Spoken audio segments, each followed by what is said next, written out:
E este é o Literatos TV, o seu programa preferido de literatura, quadrinhos, cinema e universo narrativo em geral. Para introduzir o tema de hoje, nada melhor do que começar com uma pergunta. Você se lembra desse grito?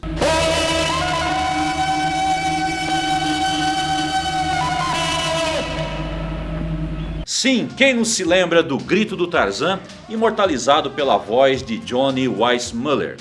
Hoje nós vamos matar a saudade porque o Literatos TV vai fazer uma panorâmica da origem e da trajetória de um dos maiores ícones da aventura ao longo do século XX. Muita gente pensa que Tarzan foi criado para as telas de cinema. Isso não é verdade. O herói surgiu nas páginas das Pulp Magazines, aquelas revistinhas de papel barato que circulavam aos milhões no princípio do século XX. O personagem fez sua primeira aparição na edição de outubro de 1912 da revista Old Story. O autor era Edgar Rice Burroughs, um norte-americano de 37 anos que já havia publicado histórias de ficção científica com John Carter, outro célebre herói da literatura pulp. Mas, em termos de sucesso, nada se compara à popularidade conquistada por Tarzan, uma popularidade que ultrapassou a literatura, chegou aos quadrinhos, ao cinema, à televisão, aos produtos licenciados e dura até hoje. Todo mundo conhece a história básica de Tarzan, que está contada neste livro, o primeiro de uma longa série escrita pelo Burroughs. Lord Greystoke e Lady Alice, os pais do herói, são vítimas de uma conspiração no navio em que viajam e acabam abandonados numa praia desabitada na costa africana. Lady Alice dá à luz um menino, mas em seguida morre ao lado do marido. Tarzan é adotado pela macaca Kala, cresce em meio aos símios, supera suas fraquezas naturais e se torna o rei das selvas. Daí em diante, a aventura não tem fim. Aventura e romance, se considerarmos que Jane Porter não tardará a aparecer. É claro que Burroughs não criou Tarzan do nada. Ele teve várias fontes de inspiração, sendo as mais evidentes o personagem Mowgli, o menino lobo, do livro da selva de Rudyard Kipling, e As Minas do Rei Salomão, de H. Rider Haggard. Naquela época, havia uma febre de livros de aventuras que se passavam na África.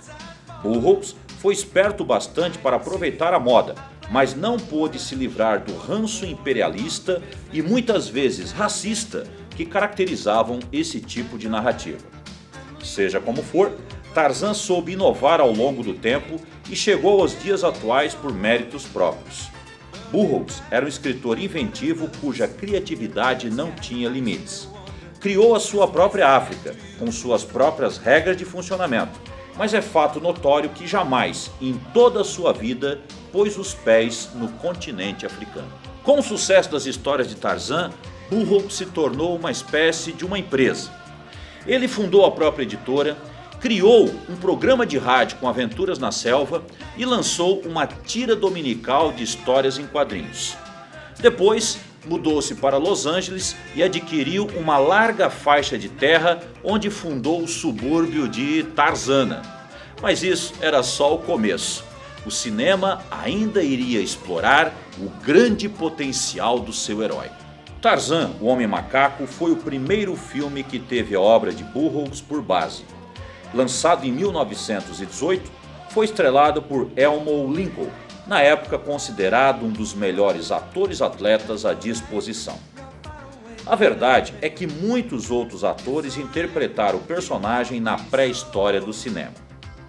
Gene Pollard, Dempsey Tabor, James Pearce, Frank Merrill, Buster Crabbe, Glenn Morris e Bruce Bennett. É claro que nenhum se compara ao Tarzan definitivo, o dono do grito, lembram? O campeão de natação que imortalizou o Rei das Selvas. Estamos falando de Johnny Weissmuller e seus 12 filmes como Homem Macaco, quase sempre ao lado de Maureen O'Sullivan no papel de Jane, uma dupla que para a época era mais do que ousada.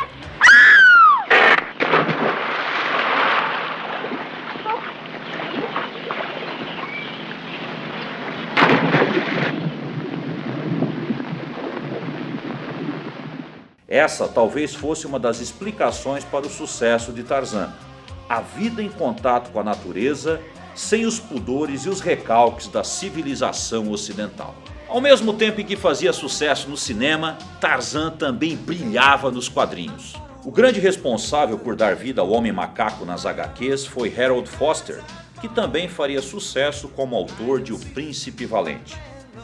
Suas ilustrações são vívidas, dinâmicas, precisas e impactantes. Vern Hogarth é outro favorito dos fãs. Mestre no desenho da anatomia humana, criou um Tarzan mais musculoso e concebeu a sua própria versão da selva africana. Com o passar dos anos, o personagem esteve nas principais editoras de quadrinhos, passando inclusive pela DC Comics e pela Marvel.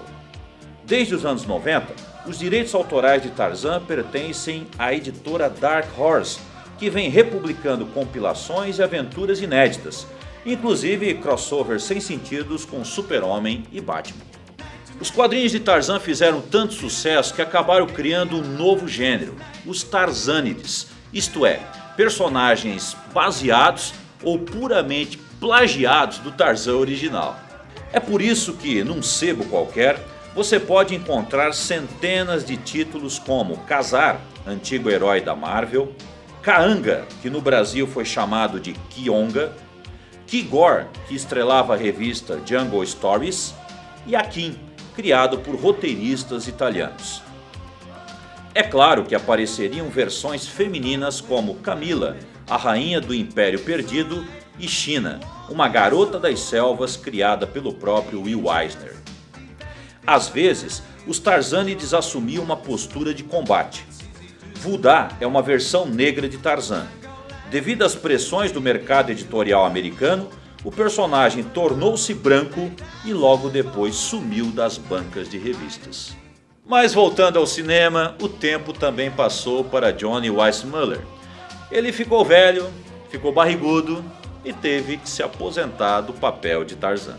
Teve uma interessante sobrevida nas telas como Jim das Selvas, mais um clone do personagem criado por Edgar Rice Burroughs, mas agora com roupas e chapéu de caçador.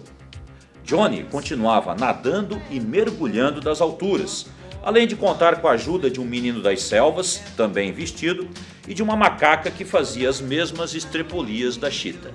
Como o show deve continuar, foi necessário encontrar um substituto que estivesse à altura de Johnny Weissmuller. E o escolhido foi Lex Barker, que depois de 5 filmes foi substituído por Gordon Scott, um Tarzan mais ágil e pragmático. Num de seus principais filmes, Scott contracenou com Sean Connery, que anos depois se tornaria o primeiro 007. Assim como Danny Miller, Jock Mahoney encarnou um Tarzan de pouca expressão, mas vale a pena citar que ele foi o ator mais velho a interpretar o personagem no cinema. Durante as filmagens de Os 3 Desafios de Tarzan, feitas no Nepal, Mahoney perdeu mais de 30 quilos ao contrair disenteria, dengue e pneumonia. Terminou o filme, mas ficou claro que os produtores precisavam de um Tarzan mais jovem. Foi quando apareceu Mike Henry, o Tarzan que fugiu da vaca.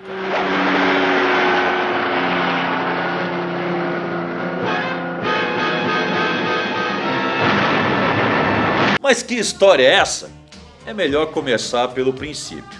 Nos anos 60, com o grande sucesso da série 007, os produtores resolveram transformar Tarzan numa espécie de um agente secreto que vivia viajando pelo mundo resolvendo problemas ambientais. Foi assim que Tarzan veio ao Brasil, onde contracenou com o ator Paulo Gracindo. Foi também ao México, a uma arena de touros, para fazer uma bela cena de merchandising.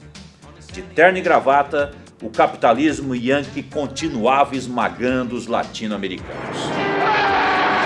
É claro que sempre chegava a hora de vestir a tanga e voltar para a selva para combater o crime. O problema é que Mike Henry não foi um Tarzan muito bem sucedido.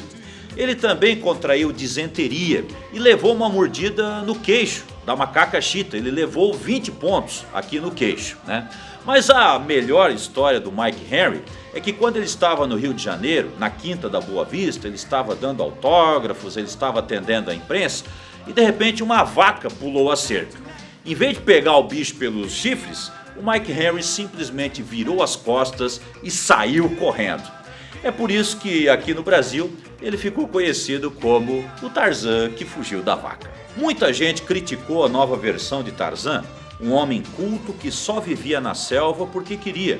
Mas a verdade é que esse conceito estava mais próximo dos livros de Burroughs do que o Tarzan analfabeto e meio boboca interpretado por Weissmuller. Seja como for, Mike Henry abandonou o personagem antes que ele estrelasse a sua própria série de TV em 1966. Chegava a vez de Ron Neely pegar o papel. Os primeiros episódios da série também foram filmados no Brasil. Durante os anos 70, os produtores esqueceram um pouco de Tarzan. Mesmo assim, os seus filmes continuavam sendo exaustivamente reprisados na TV.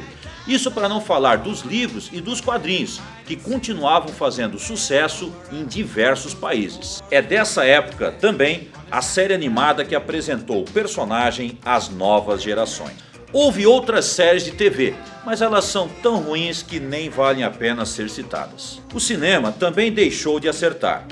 Um filme de 1981, mais focado em Jane, investe no erotismo e tenta produzir uma Lagoa Azul para adultos.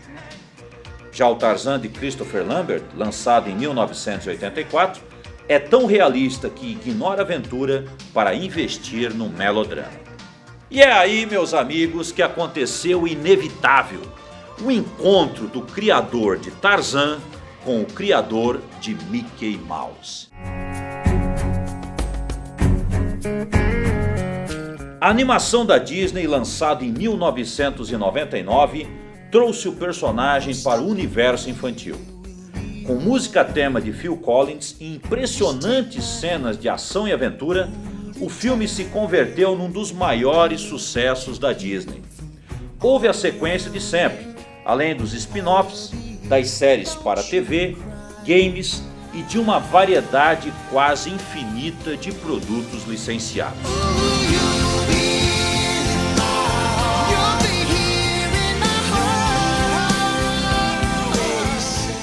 Mais de 100 anos depois da sua criação, Tarzan continua firme no imaginário popular. Haja vista os novos filmes, livros, quadrinhos e games que estão aparecendo por aí. Ele passou por várias fases, teve várias roupagens, várias personalidades.